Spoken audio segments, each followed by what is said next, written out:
Hello दोस्तों, स्वागत करता हूं आप सभी का आपके अपने परिवार दीक्षित एजुकेशन अड्डा पर। दोस्तों एक बार फिर हाजिर हो चुका हूं लेकर आप सभी के लिए most important class.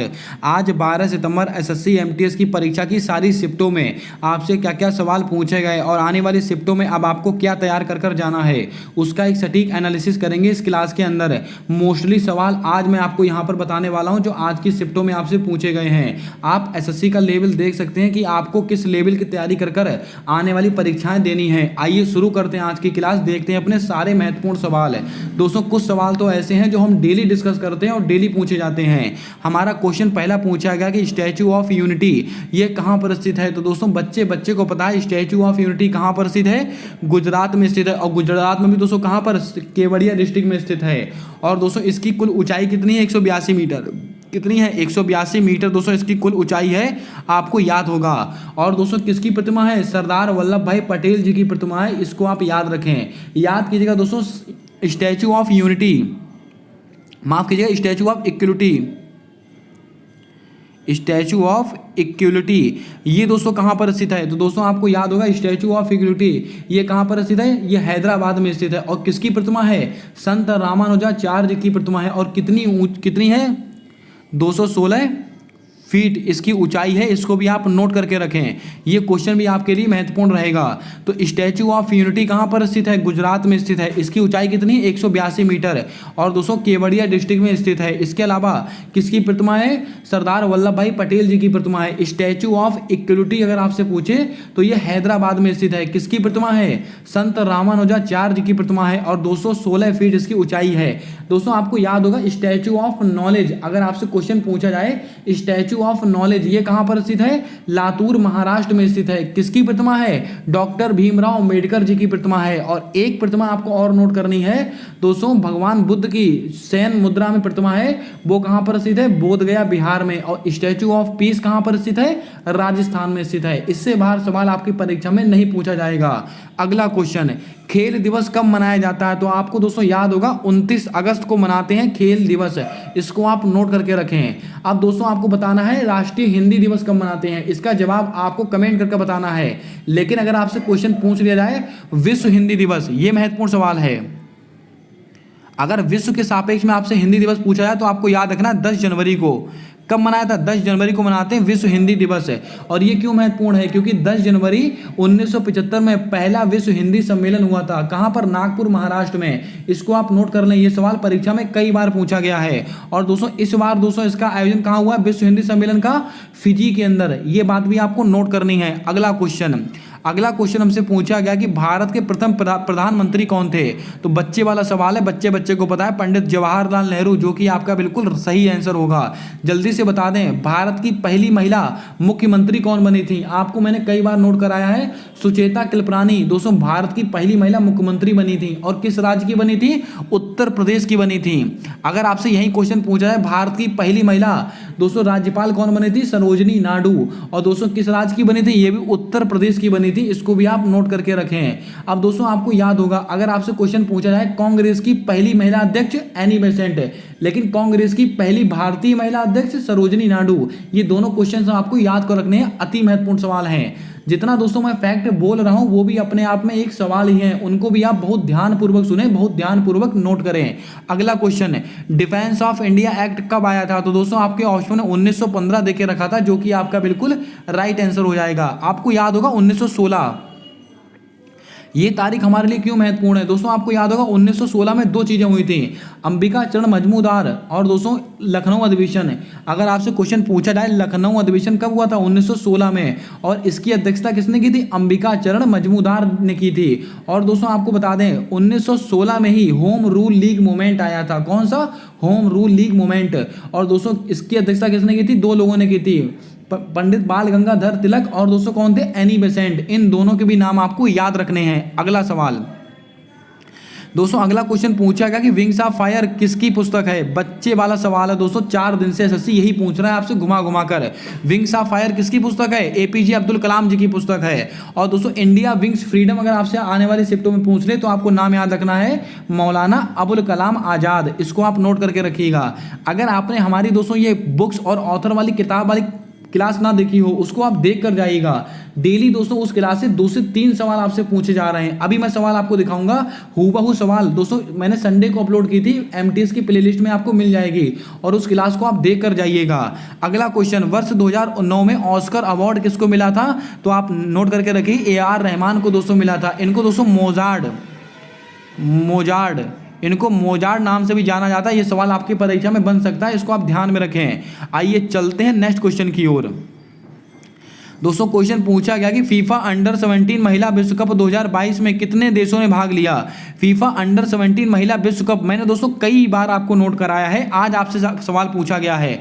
FIFA under 17 महिला विश्व कप 2022 इसका आयोजन कहाँ हुआ था? इसका आयोजन अपने भारत देश में हुआ था, इसीलिए हमारे लिए महत्वपूर्ण है। सवाल बहुत पुराना है लेकिन दोस्तों हमारे भारत देश में इसका आयोजन हुआ है, इसीलिए महत्वपूर्ण सवाल है। दोस्तों आपको याद होगा इसके अंदर कितने देशों ने भाग लिया? 16 देशों ने भाग लिया था, जो कि आपका बिल्कुल राइट आंसर था। आइए दोस्तों इस सवाल का पोस्टमार्टम करते हैं। फीफा अंडर 17 महिला विश्व कप 2022 है, इसमें दोस्तों कितनी टीमों ने भाग लिया था? तो आपको याद होगा 16 देशों ने भाग लिया था। इसके अलावा इसका शुभंकर क्या था? ईभा इसका शुभंकर था। और दोस्तों इसमें जीता कौन था? तो दोस्तों आपको याद होगा स्पेन इसमें विजेता बना था। स्पेन इसका विजेता बना था। किसको हराया था स्पेन ने? कोलंबिया को। स्पेन ने कोलंबिया को हरा दिया था, यानी कि विजेता कौन बना था? स्पेन। उप विजेता कौन बना है? कोलंबिया। शुभंकर क्या है? ईभा। इसको आप नोट करके रखें। और दोस्तों भारत के कितने शहरों में हुआ था? 3 शहरों में हुआ। और ये सवाल दोस्तों नेक्स्ट शिफ्ट में पूछा गया आपसे। आप देख सकते हैं एक सवाल से 2-2 सवाल आपसे बन रहे हैं। दोस्तों नीति आयोग के अनुसार भारत का चौथा सबसे गरीब देश कौन सा है? उत्तर प्रदेश आपका बिल्कुल सही जवाब होगा। दोस्तों गरीबी रेखा का आकलन ये दोस्तों कौन जारी करता है? ये दोस्तों नीति आयोग ही जारी करता है। अगर आपसे कल क्वेश्चन पूछ ले नीति आयोग की स्थापना कब हुई थी? 1 जनवरी 1915, जो कि आपका बिल्कुल सही जवाब होगा। और दोस्तों नीति आयोग इसके वर्तमान में अध्यक्ष कौन है? इसके अध्यक्ष होते हैं स्वयं प्रधानमंत्री जी, लेकिन इसके उपाध्यक्ष कौन है? सुमन बेरी इसके उपाध्यक्ष हैं नीति आयोग के। और दोस्तों आपको याद होगा वर्तमान समय में इसके CEO यानी कि कार्यकारी अधिकारी कौन है? इसका जवाब जल्दी से कमेंट कर आपको बताना है। मैं कई बार आपको बता चुका हूं उनका नाम, जल्दी से कमेंट कर बताइएगा। चलिए बढ़ते हैं नेक्स्ट क्वेश्चन की ओर। डोमार सिंह कुंवर को वर्ष 2023 में पद्मश्री किस लिए दिया गया था? कुछ इस टाइप का सवाल आपकी परीक्षा में पूछा गया, तो नोट करके रखिएगा। डोमार सिंह कुंवर को वर्ष 2023 में पद्मश्री किसके लिए दिया गया? ये दोस्तों नाचा हेतु दिया गया है, इसको आप ध्यान में रखेंगे। अब दोस्तों यहां से आपसे क्या सवाल पूछेगा? वर्ष 2022 में पद्म विभूषण पुरस्कार कितने लोगों को मिला है? ये दोस्तों पद्म विभूषण पुरस्कार वर्ष 2022 में कुल 6 लोगों को मिला है। उन 6 लोगों में से आपको किसका किसका नाम याद रखना है? याद कीजिएगा दोस्तों, जाकिर हुसैन इनको मिला है दोस्तों। और दोस्तों कौन है? श्रीनिवास। और दोस्तों TS कृष्णा। इसके अलावा दोस्तों कौन है? मुलायम सिंह यादव, बालकृष्ण दोषी। और दोस्तों कौन है? एक दोस्तों बालकृष्ण दोषी हो गए, TS कृष्णा हो गए, मुलायम सिंह यादव हो गए, जाकिर हुसैन हो गए। एक व्यक्ति दोस्तों और कोई रहेगा, जल्दी से बताएं। एक व्यक्ति का नाम आपको बताना है। कुल 6 लोगों को दोस्तों पद्म विभूषण पुरस्कार द्वारा सम्मानित किया गया है। दोस्तों अगला क्वेश्चन पूछा गया है कि रेवोल्यूशन 2020 पुस्तक के लेखक कौन है? दोस्तों हूबहू सवाल आपको मैंने संडे वाली क्लास में कराया था, डेली सवाल वहां से बन रहे हैं। तो चेतन भगत, जो कि आपका बिल्कुल सही जवाब होगा। आप क्लास उठाकर चेक कर सकते हैं, दोस्तों लाइन से लिखे हुए सारे नाम हैं। अगर आप क्लास पर आज पहली बार आए हो तो क्लास को लाइक जरूर कर दें। चैनल पर नए हो तो चैनल को सब्सक्राइब कर बेल वाला आइकन ध्यान से दबा लें, ताकि आने वाली क्लासेस के अपडेट्स आप तक आसानी से पहुंचते रहें। अगला क्वेश्चन पूछा गया कि प्रधानमंत्री यानी कि पीएम सम्मान निधि योजना, समन नहीं होगा यहाँ पर, सम्मान निधि योजना निम्नलिखित में से किससे संबंधित है? तो आपको दोस्तों याद रखना है ये स्ट्रीट वेंडर से संबंधित है। जो रेडी पटरी वाले हैं, ठेला लगाते हैं दोस्तों, ये सब इनसे संबंधित है पीएम सम्मान निधि योजना, इसको आप ध्यान में रखेंगे। एक क्वेश्चन पूछा गया था कि केंद्र और राज्य के मध्य शक्तियों का बंटवारा किस अनुसूची में वर्णित है? अनुसूची 7 में, इसको आप याद रखेंगे। अगर आपसे क्वेश्चन पूछ लिया जाए अनुसूची 8 में क्या है? इसमें भाषाओं का उल्लेख है। और 9वीं अनुसूची दोस्तों किससे संबंधित है? भूमि सुधार से संबंधित है, भूमि सुधार से संबंधित है। और 10वीं अनुसूची दल बदल से संबंधित है, दल बदल से संबंधित है, इसको आप नोट करके रखेंगे। और अनुसूची दोस्तों 4, इसमें क्या है? असम त्रिपुरा मेघालय मिजोरम, इन 4 राज्यों का वर्णन कौन सी अनुसूची में है? अनुसूची नंबर 4। इनको भी थोड़ा आप याद रखें, परीक्षा में सवाल आ सकता है। चलिए बढ़ते हैं नेक्स्ट क्वेश्चन की ओर। अगला क्वेश्चन पूछा गया था कि बच्चों की हड्डियों को मजबूत होने के लिए या होने में आवश्यक कौन होता है? दोस्तों कैल्शियम आप सब जानते हैं हड्डियों की मजबूती के लिए कैल्शियम हो गया, फास्फोरस हो गया, ये सब तत्व हड्डियों की मजबूती के लिए बहुत ज़्यादा अपना रोल प्ले करते हैं। लेकिन आपके ऑप्शन में दोस्तों कैल्शियम या फास्फोरस देके नहीं रखा था, आपके ऑप्शन में दोस्तों फोलिक एसिड देके रखा था, जो कि आपका बिल्कुल सही जवाब होगा। आज से आपको 3 शब्द दोस्तों नए पता लगे होंगे। हड्डियों की मजबूती के लिए क्या क्या आवश्यक होता है? कैल्शियम, फास्फोरस और फोलिक एसिड। इसको आप याद करके रखेंगे। अगला क्वेश्चन है, किस संगीतकार को वर्ष 2009 में पद्मश्री तथा वर्ष 2016 में पद्म भूषण पुरस्कार प्राप्त हुआ? अच्छा सवाल है। तो दोस्तों इसका राइट आंसर हो जाएगा उदित नारायण।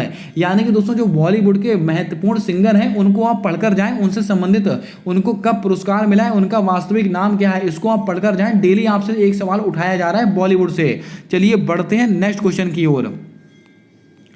दोस्तों हमारा अगला क्वेश्चन पूछा गया कि नीति आयोग के अनुसार इनमें से कौन सा राज्य गरीब राज्य नहीं है? दोस्तों एक में पूछा है चौथा सबसे गरीब राज्य, और एक में पूछ लिया गरीब राज्य नहीं है। तो आपके ऑप्शन में केरल देके रखा था, जो कि आपका बिल्कुल राइट आंसर होगा। इसको आप नोट करके रखिएगा।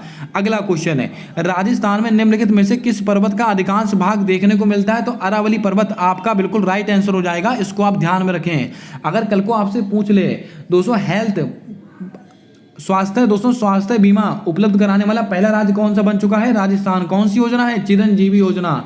और चित्तौड़गढ़ का किला ये कहां पर स्थित है? राजस्थान में स्थित है। वकीलों की सुरक्षा के लिए कानून पारित करने वाला पहला राज्य राजस्थान। ये 2-3 चीजें आपको नोट करनी है। और दोस्तों जो चिरंजीवी योजना है उसकी धनराशि कितनी है? 25 लाख रुपए। हो सकता है दोस्तों आपसे इसकी धनराशि पूछ ली जाए। इसको आप याद रखेंगे। अगला क्वेश्चन दोस्तों, अगला क्वेश्चन पूछा गया कि शीत ऋतु में वर्षा कहां पर होती है? यह सवाल आज की शिफ्ट में आपसे पूछा गया। तो आपके ऑप्शन में उत्तर पश्चिम भारत देके रखा था, जो कि आपका बिल्कुल सही जवाब होगा। इसको आप ध्यान में रखें। वर्ष 1930 में दोस्तों यहां पर फोड़ा नहीं होगा, यहां पर फहराए होगा। वर्ष 1930 में फहराए गए झंडे में कुल कितने कलर थे? दोस्तों 3 ही कलर थे। इसको आप याद करके रखेंगे। अब याद कीजिएगा दोस्तों 1931 इसको क्या हुआ था? 2 चीजें आपको याद रखनी है। 1932 और दोस्तों 1938 और 1939।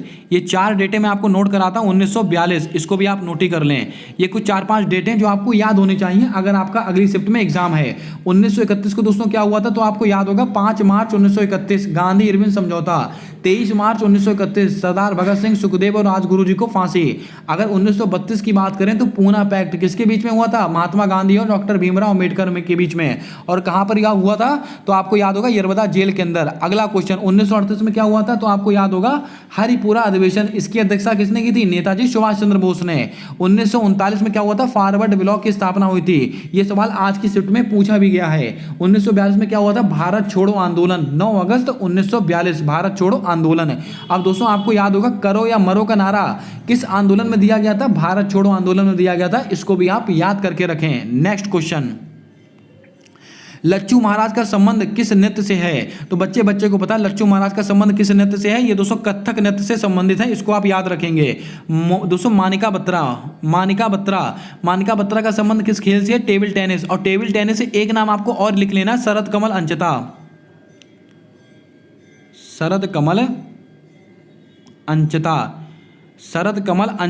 इनका संबंध किस खेल से है? ये दोस्तों टेबल टेनिस से ही संबंधित हैं। अगर आपसे सवाल पूछ ले वर्ष 2022 में मेजर ध्यानचंद खेल रत्न पुरस्कार किसको प्राप्त हुआ था? ये शरद कमल अंचता को मिला था। और कॉमनवेल्थ गेम में सर्वाधिक पदक जीतने वाले खिलाड़ी कौन थे? ये शरद कमल अंचता ही थे। इसको भी आप थोड़ा याद रखेंगे। अगला क्वेश्चन है, गणेश चतुर्थी पर्व को मनाने की शुरुआत किसने की थी? ये एक ऐसा सवाल है जो दोस्तों हर एसएससी की परीक्षा में आना ही आना है। आप दिल्ली पुलिस का एग्जाम देने वाले हैं तो इस सवाल को पढ़कर चले जाना, आपकी परीक्षा में आपको देखने को मिल जाएगा कि दोस्तों गणेश चतुर्थी पर्व किसके द्वारा मनाया जाना शुरू हुआ? तो लोकमान्य बाल गंगाधर तिलक। इसको आप नोट करके रखेंगे। और दोस्तों ये कहाँ का फेमस है? ये दोस्तों महाराष्ट्र साइड का फेमस है, आपको याद होगा। और लावड़ी और तमाशा ये कहाँ के? ये भी महाराष्ट्र के हैं। ये देखिए दोस्तों अनटचेबल पुस्तक के लेखक कौन है? ये ऐसा सवाल है 3-4 दिनों से एसएससी लगातार पूछ रहा है। अनटचेबल पुस्तक के लेखक है मुल्कराज आनंद। आप मेरी दोस्तों क्लास उठाकर देख सकते हैं, उसके अंदर सारी पुस्तकें मैंने आपको 1 बाय 1 नोट करा दी हैं जो एसएससी में पूछी गई हैं और पूछी जाएंगी। अगला सवाल, राष्ट्रीय सामाजिक सहायता कार्यक्रम किस मंत्रालय के द्वारा शुरू किया गया? आपके ऑप्शन में ग्रामीण विकास मंत्रालय देकर रखा था, जो कि आपका बिल्कुल सही जवाब होगा। अब दोस्तों आपको याद होगा स्टार्टअप डे। दोस्तों स्टार्टअप डे ये कब मनाते हैं? 16 जनवरी को मनाते हैं स्टार्टअप डे। 16 जनवरी को। और ये स्टार्टअप डे दोस्तों किस मंत्रालय के अंतर्गत आता है? वाणिज्य एवं उद्योग मंत्रालय। इसको आप कहीं पर लिख लें, आपकी परीक्षा के लिए महत्वपूर्ण सवाल है। आइए चलते हैं नेक्स्ट क्वेश्चन की ओर। हमारा अगला क्वेश्चन पूछा गया कि वर्ष 2022 तक लोकसभा की अधिकतम सीटों की संख्या कितनी थी? तो आपके ऑप्शन में 543 दे के रखा था, जो कि आपका बिल्कुल राइट आंसर हो जाएगा। इसको आप याद रखें। अब दोस्तों आप एक सवाल बताइएगा, कांग्रेस के वर्तमान में अध्यक्ष कौन है? मल्लिकार्जुन खड़गे। मल्लिकार्जुन खड़गे ये दोस्तों कांग्रेस के वर्तमान में अध्यक्ष हैं। ये नाम थोड़ा आप याद रखिएगा, हो सकता है आपकी परीक्षा में पूछ लिया जाए। 22वें विधि आयोग के अध्यक्ष कौन है? तो आपको नोट करना है ऋतुराज अवस्थी जी हैं। इसको आप नोट करेंगे। ये वो सवाल है, छुपे रुस्तम सवाल है, कहीं से भी आपकी परीक्षा में आ सकते हैं। 37वें राष्ट्रीय खेलों का शुभंकर क्या था? मोगा वाइसन आपके ऑप्शन में दिया था, जो कि आपका बिल्कुल सही जवाब होगा। मैंने आपसे कल भी कहा था राष्ट्रीय खेल, यूनिवर्सिटी खेल से ये सब इनके शुभंकर, और ये दोस्तों कहाँ पर हुए, कौन जीता, ये सब पढ़कर जाइएगा। परीक्षा में सवाल डेली बन रहा है। आपको याद होगा संतोष ट्रॉफी किसकी दोस्तों खेल है? ये दोस्तों फुटबॉल का कप है संतोष ट्रॉफी। और 2023 में संतोष ट्रॉफी का विजेता कौन बना है? कर्नाटक। इसको भी आप थोड़ा याद रखें। रणजी ट्रॉफी दोस्तों किसने जीती है? सौराष्ट्र ने। किसको हराकर? तो दोस्तों पश्चिम बंगाल को हराकर। नेक्स्ट क्वेश्चन दोस्तों, फॉरवर्ड ब्लॉक की स्थापना किसके द्वारा की गई थी? नेताजी सुभाष चंद्र बोस। और कब की थी? 1939। मैंने दोस्तों बता दिया आपको, सवाल कई बार मैंने नोट भी कराया है। और दोस्तों इनका जन्म दिवस कब मनाते हैं नेताजी सुभाष चंद्र बोस का? 23 जनवरी को। आप जल्दी से आप बताएं 23 जनवरी को कौन सा दिवस मनाते हैं? इसका जवाब आपको कमेंट कर बताना है। कई बार मैं आपको नोट करा चुका हूं। अगला सवाल, लता मंगेशकर पुरस्कार किस राज्य के द्वारा प्रदान किया जाता है? तो आपके ऑप्शन में महाराष्ट्र देके रखा था, जो कि आपका बिल्कुल सही जवाब होगा। महाराष्ट्र की बात आई है तो लावणी और तमाशा।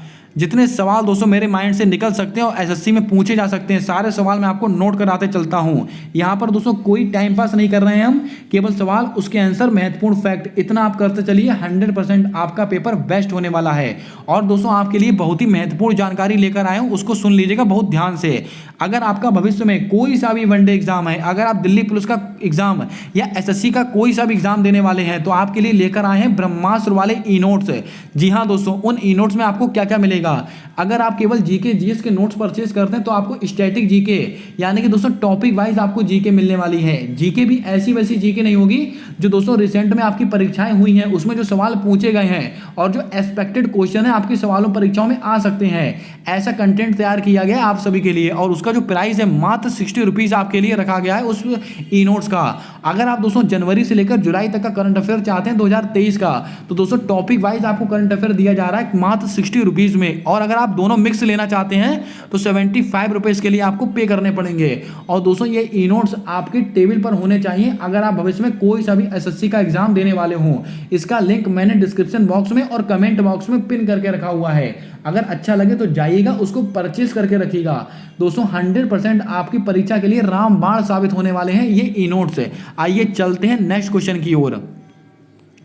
दोस्तों अल्लाह रखा तथा दोस्तों जाकिर हुसैन का संबंध किस वाद्य यंत्र से है? तो मुझे नहीं लगता किसी बच्चे का आंसर दोस्तों गलत हुआ होगा। अल्लाह रखा खां, जाकिर हुसैन, इनका संबंध किससे? तबला वादक। कई बार हमने डिस्कस किया हुआ है। अब दोस्तों 4 नाम मैं बोलता हूं, 4 नाम में से आप देख लीजिएगा, आपकी शिफ्ट में सवाल फंसेगा ही फंसेगा। लिख लीजिएगा दोस्तों, अली अकबर खान, अमजद अली खान, अलाउद्दीन खान और विश्वजीत राय चौधरी। ये 4 नाम किससे संबंधित है? सरोद वादक हैं। कौन है ये? सरोद वादक संबंधित है। इसको आप लिख के रखें, परीक्षा में 100% आपको नंबर दिलाएंगे नाम। अगला क्वेश्चन है, वर्ष 1927 में किस व्यापारिक संगठन की स्थापना हुई थी? फिक्की, जो कि आपका बिल्कुल सही जवाब होगा। दोस्तों CSIR दोस्तों इसकी स्थापना कब हुई थी? 1942 में हुई थी। और इसके अध्यक्ष कौन होते हैं? स्वयं प्रधानमंत्री जी होते हैं। और इसकी महिला अध्यक्ष कौन है? नल्ला थम्बी कलाई सेल्वी। इसको आप कहीं लिख कर रखें। दोस्तों WTO 1 जनवरी 1995 में इसकी स्थापना हुई है। और वर्तमान में इसकी दोस्तों महानिदेशक कौन है? नागोजी ओंकाजा इवेला। इसको आप ध्यान में रखें, एक ही नाम है, 3 नाम नहीं है। नागोजी ओंकाजा इवेला। आइए चलते हैं अगले क्वेश्चन की ओर। राज्य के नीति निर्देशक तत्व कहां से लिए गए हैं? 20 बार बताया हुआ सवाल, कल भी बताया था मैंने सवाल, और शायद आज सुबह वाली शिफ्ट में भी आपको मैंने नोट कराया था। राज्य के नीति निर्देशक तत्व कहां से लिए गए? आयरलैंड से। याद कीजिएगा दोस्तों, मैंने आपको क्या क्या बताया? मौलिक अधिकार, अमेरिका से लिए गए। मौलिक कर्तव्य रूस से लिए गए हैं। संविधान संशोधन दक्षिण अफ्रीका से लिए गए। समवर्ती सूची ऑस्ट्रेलिया से ली गई है। एकल नागरिकता का अधिकार इंग्लैंड से लिया गया है। इसको आप नोट कर लें, परीक्षा में फिर से सवाल आपसे पूछा जाएगा। फीफा अंडर 17 महिला विश्व कप 2022 भारत के कितने शहरों में हुआ? ये दोस्तों 3 शहरों में हुआ था। ये सवाल आपसे दोबारा पूछा गया, तो आपको नोट करना है कौन कौन शहर थे। गोवा,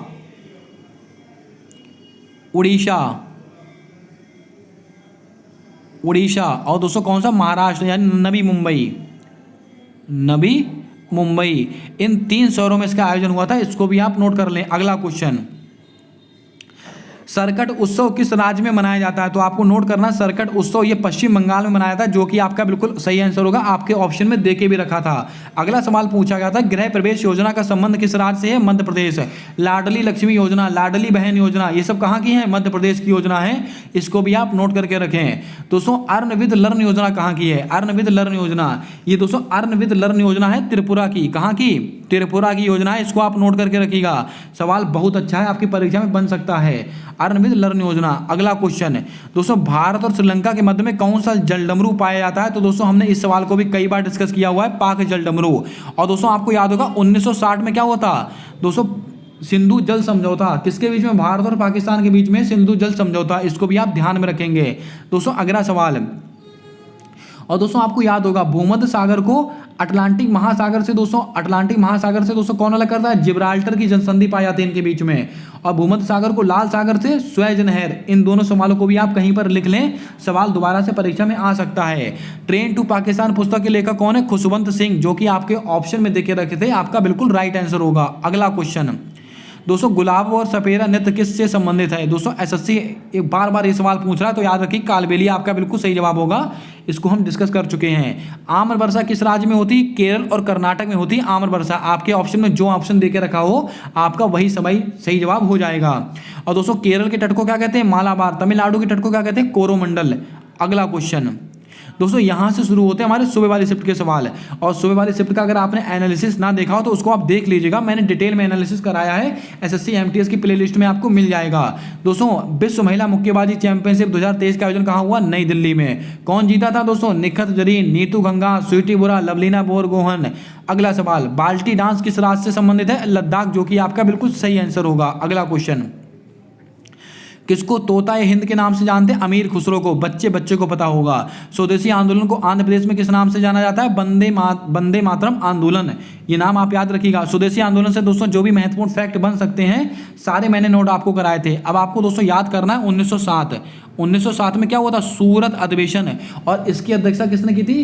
रास बिहारी इसमें दोस्तों अध्यक्ष थे। और जो नरम दल और गरम दल आपस में अलग हो गए थे, ये दोस्तों कब हुए थे? सूरत अधिवेशन में। और 1909 में ये इसमें क्या हुआ था? मार्ले मिंटो एक्ट आया था। इसी में दोस्तों सांप्रदायिक निर्वाचन प्रणाली को लागू किया गया था। ये बात भी आपको थोड़ी लिख लेनी है। अगला क्वेश्चन, मुल्क राज आनंद की पुस्तक अनटचेबल। एक में पूछा गया अनटचेबल किसकी पुस्तक है? एक में पूछा गया मुल्क राज आनंद की कौन सी पुस्तक है? मजाक चल रहा है दोस्तों 1 नंबर का। अगला क्वेश्चन, पुष्कर मेला राजस्थान के किस स्थान पर लगता है? तो दोस्तों आपको याद होगा अजमेर में लगता है, जो कि आपका बिल्कुल सही जवाब होगा। मोहन वीणा का आविष्कार किसके द्वारा किया गया था? मोहन भट्ट। आपका बिल्कुल सही आंसर होगा। अगला question, Birsa Munda hockey stadium कहां पर स्थित है? उड़ीसा में। आपको याद होगा नरेंद्र मोदी स्टेडियम कहां पर स्थित है? अहमदाबाद में स्थित है। इसको भी आप थोड़ा लिख लें, परीक्षा में हो सकता है दोबारा आपसे पूछ ले। 36वें राष्ट्रीय खेलों का आयोजन कहां हुआ था? गुजरात में। एक में पूछा कहां हुआ, एक में पूछ रहे हैं दोस्तों शुभंकर क्या है। अगला सवाल, पूर्वांचल की पहाड़ियों को दोस्तों किस नाम से जाना जाता है? नागा पहाड़ियां, जो कि आपके ऑप्शन में दे के रखा था। और दोस्तों अगला क्वेश्चन, ताजमहल की रूपरेखा किसने तैयार की थी? तो उस्ताद अहमद लाहौरी, जो कि आपके बिल्कुल सही आंसर होगा। इसको भी आप ध्यान में रखें। एक सवाल आपसे पूछा गया था कि मौलिक कर्तव्य का प्रावधान किस देश से लिया गया? तो रूस से लिया गया है। और इसी सवाल के अंतर्गत हमने डिस्कस किया था कि दोस्तों ये डीपीएसपी वगैरह कहाँ से लिए गए हैं। अगर आपने क्लास देखी होगी तो आंसर सही कर दिया होगा। दोस्तों ये कुछ सवाल थे आज की शिफ्टों में जो आपसे पूछे गए। कैसी लगी आज की क्लास? कैसा लगा आज का कंटेंट? कमेंट कर जरूर बताइएगा। ये सारी मेहनत सिर्फ और सिर्फ आपके माँ बाप के सपने को पूरा करने के लिए की जा रही है। अगर आपको इसका पीडीएफ चाहिए तो आप हमारे टेलीग्राम चैनल को ज्वाइन कर सकते हैं। उसका लिंक मैंने कम्युनिटी पोस्ट में पोस्ट करके रखा हुआ है, जाइएगा उसको ज्वाइन कीजिएगा। और दोस्तों आपके लिए बहुत ही महत्वपूर्ण जानकारी, अगर आप में से जिन किसी स्टूडेंट ने दिल्ली पुलिस कांस्टेबल का एग्जाम डाला है यानी कि फॉर्म डाला है तो उसके लिए बहुत ही लल्लन टॉप क्लास में लेकर आने वाला हूं। अभी एक ही क्लास अपलोड की है मैंने, जैसे ही एसएससी एमटी से मैं फ्री होता हूं वैसे तुरंत मैं आपको दिल्ली पुलिस कांस्टेबल का ऐसा कंटेंट देने वाला हूं आपको कहीं नहीं मिलेगा। सीधा सवाल आपकी परीक्षा में हिट करने वाले हैं, क्योंकि दोस्तों जितने भी प्रीवियस ईयर क्वेश्चन हुए उन पर आधारित मैं कंटेंट तैयार करने वाला हूं।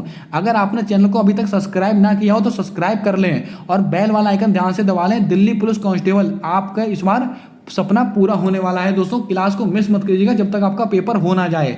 मिलते हैं नेक्स्ट क्लास के अंदर, तब तक के लिए जय हिंद जय भारत दोस्तों। अपना सपोर्ट अपना प्रेम हमारे यूट्यूब चैनल के साथ हमेशा यूं ही बनाकर रखिएगा।